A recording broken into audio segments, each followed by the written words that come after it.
Yo, what's going on, guys? KrispyFlakes here. For today's video, we are going over 20 bold predictions for the 2018-2019 NBA season. So before we get started on this video, I did want to let you guys know we are nearing 175,000 subscribers, which means we're only 25,000 subscribers away from 200K. So I decided that now that the channel is starting to grow quite a bit again, to bring back my second YouTube channel called Extra Crispy. So because there's so many different NBA ideas I want to do, but you know, on this channel, I like to limit to like 1 to 2 ideas a day maybe. So guys, go subscribe to my other channel, Extra Crispy. I'm doing a ton of NBA discussion just like this over there on my channel. All sorts of different stuff on there. That's why it's called Extra Crispy, man. Plus, y'all want to be the first 50K subscribers. Let me just say that, man.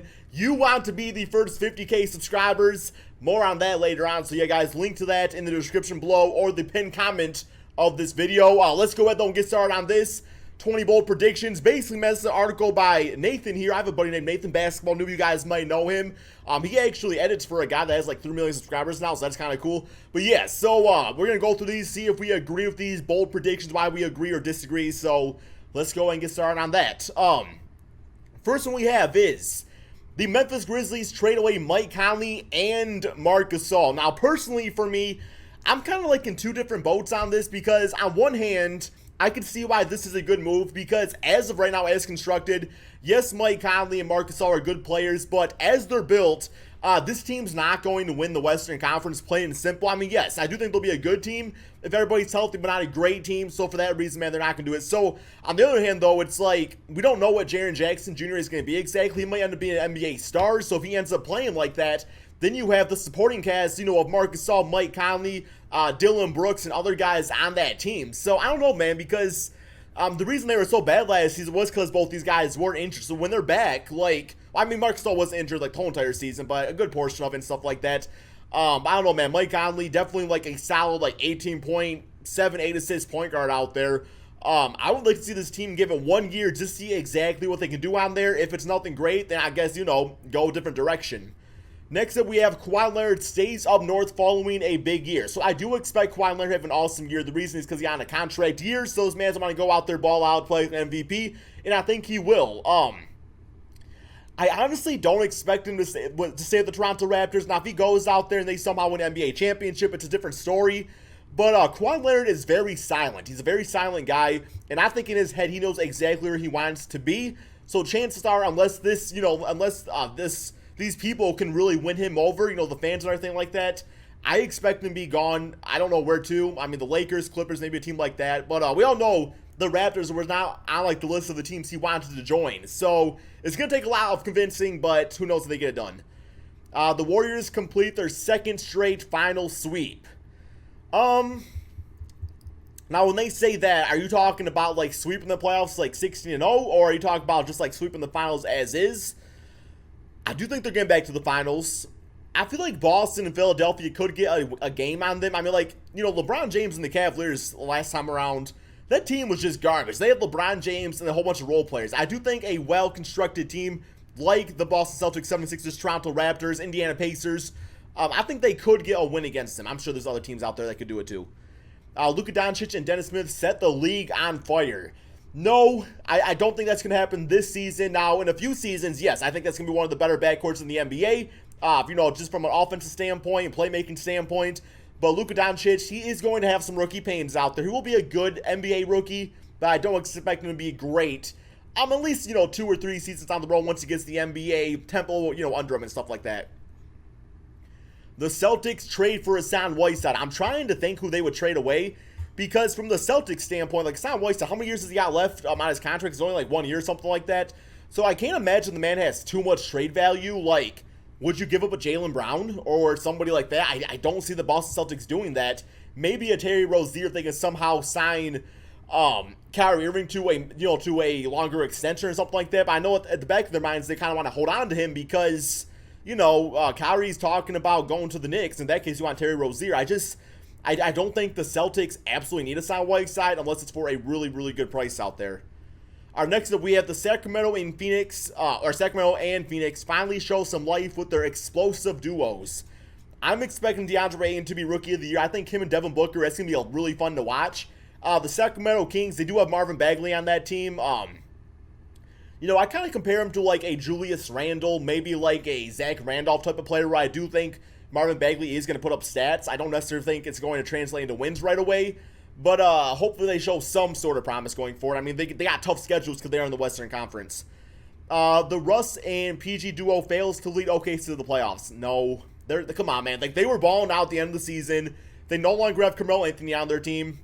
That team's good to go. That team's going to be good next season, man. I'm expecting the OKC Thunder to be a top 4 seed in the Western Conference. Boston and Philly take the Eastern Conference to 7 games. I think if I had to put money on it, those are the 2 teams I would probably have in the Eastern Conference Finals right now, with, Toronto Raptors being on there if the Kawhi Leonard pans out with them, because him and Kyle Lowry, Jonas Valanciunas can be pretty nice. You got some other teams, Indiana Pacers. I think Victor Oladipo is only going to get better this season. You got a lot of good teams out in the Eastern Conference, I think, that could at least get to the Eastern Conference Finals, because, like, no team out there is dominant, but that makes it so wide open. So, but yeah, those 2 teams, I think they would go to a 7-game series. They're both that good. All right, the Lakers' new king takes them all the way to the Western Conference Finals. I'm on the boat that LeBron James is going to lead them pretty far. I mean, like, you do like a 2K simulation. Like, 2K don't even got the bitch-ass Lakers. Y'all not bitch-ass. I'm just joking. If I call you a bitch-ass, I was going to say it's a compliment, but not really. It's really not. I call bitch-ass Durant and stuff like that. But no, man, I don't know. It all comes down to, like, Lonzo and Brandon Ingram. I think LeBron James is going to have this team focused and set in the right track. Western Conference Finals, I could see it happening. I would also not be surprised if they did not make it that far this first season. Anthony Davis takes home his first career MVP.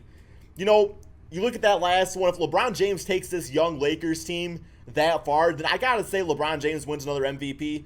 Anthony Davis definitely deserves an MVP with the stats he puts up, but he's got to do something more with this team out there. Like, he has to take his team deep into the playoffs for that to happen. I know the playoffs don't really count in that sense, but I think they kind of do. I feel like it's, when people are voting, it's still in the back of their minds. Minnesota regresses and fails to move Jimmy Butler. Well, yeah, this team's got some chemistry issues. I think they should move Jimmy Butler because it just has not really worked out there. I don't know what they could exactly get for him at this point, because how long does he have in his contract? Does he got like 1 year left on his contract or something like that? Or does he sign I don't think he signed an extension, did he? I don't know, man. It's I don't think things are looking pretty very good for the Timberwolves. Let's see. Kevin Love, Cleveland returns to the playoffs without King James. Colin Sexton, I think, is going to be a top 5 rookie. Jordan Clarkson's still a good young piece. Larry Nance Jr. is still a good young piece. You got Kevin Love, who might actually show, his former Timberwolves day Kevin Love self out there with the type of numbers he could potentially put up. The Eastern Conference is not great. Sure, why not, man? I think they can make the playoffs. I don't think they get past the first round, but I think they can make it. Washington moves on from either John Wall or Bradley Beal. I think they need to.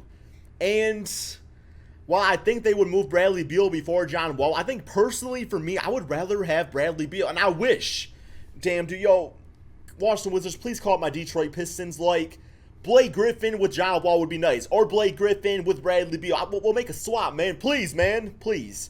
Please. I'll take either one at this point. All right, we got the Chicago Bulls sneak into the playoffs. Chris Dunn, gotten better last season. Jabari Parker could, if he stays healthy, could be a 20-point per game scorer. Lauri Markkanen looks great. You got Wendell Carter, who was doing great in Summer League. Zach LaVine out there. Would it really be sneaking in, or would it just be a good young Bulls team making the playoffs? I think it's that. Victor Oladipo takes his game to the next level. Well, he got most improved, made the All-NBA, made an NBA All-Star team, so really the next move is to be a superstar. Do you guys think Victor Oladipo will be a superstar this season? I think it'll be pretty damn good.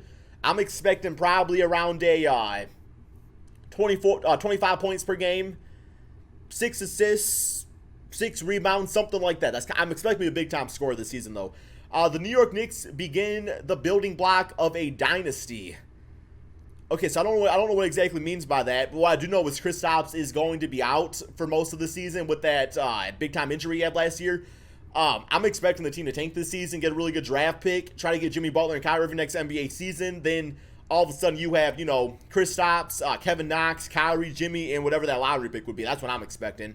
All right, the Denver Nuggets finished in the top 4 out west. Ooh.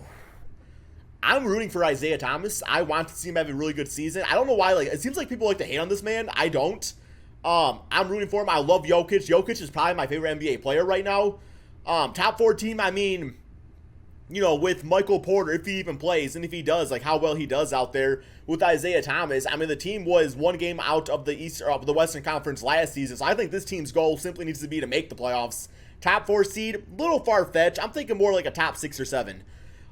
Jason Tatum, Ben Simmons, and Nikola Jokic get their first All-Star starting spots. Okay. I could see Ben Simmons getting it in the Eastern Conference, although at what position? Because you got Giannis at small forward. I would put Giannis over Ben Simmons. At the point guard position, you got Kyrie Irving. I see both these guys. I see all these guys getting bench spots. Jokic definitely does not have the big household name yet to be a starter. That's not going to happen, especially with how the teams are voted in now. But I expect all these guys to make the All-Star team. Not exactly get start on it though. Kevin Knox takes home Rookie of the Year. You know, I know it's Summer League. That's a lot of hype and stuff like that. But Kevin Knox, like, he's really will only be his own worst enemy out there. I mean, he has an entire team to himself. Like, Kristaps is going to be out. Kevin Knox can take this team by the horns and just go out there and ball out. And sure, why not, man? Like, he's got a good chance than anybody else this year, I think. And number 1, we see the first finals without LeBron in 9 years. Sadly, I think that is going to be... I don't want to say sadly, because it's not like I'm this big LeBron James fan. I don't mind him, but, yeah, I know the Lakers' big thing this season was getting LeBron, but I was hoping for one more move. And it could happen by the time, via, like, an NBA trade deadline if this team doesn't pan out right away. We are going to learn a lot about this team by the time February rolls around. And by the time that trade deadline rolls around, I do expect this team, if they're not performing as expected, then they simply will probably trade, try to trade for a superstar or something like that. So I don't know, man. As of right now, as constructed, I do not expect the Lakers to make the NBA Finals. I think it's a little bit too soon. But anyway, guys, hope you all enjoyed this video. Remember to check out my second channel, link in the description below, Extra Crispy. You want to be a first 50,000 subscriber on my channel, man. Straight up, you want to be that. You'll know more about that later on. Thank you all so much for watching, and peace out, my friends.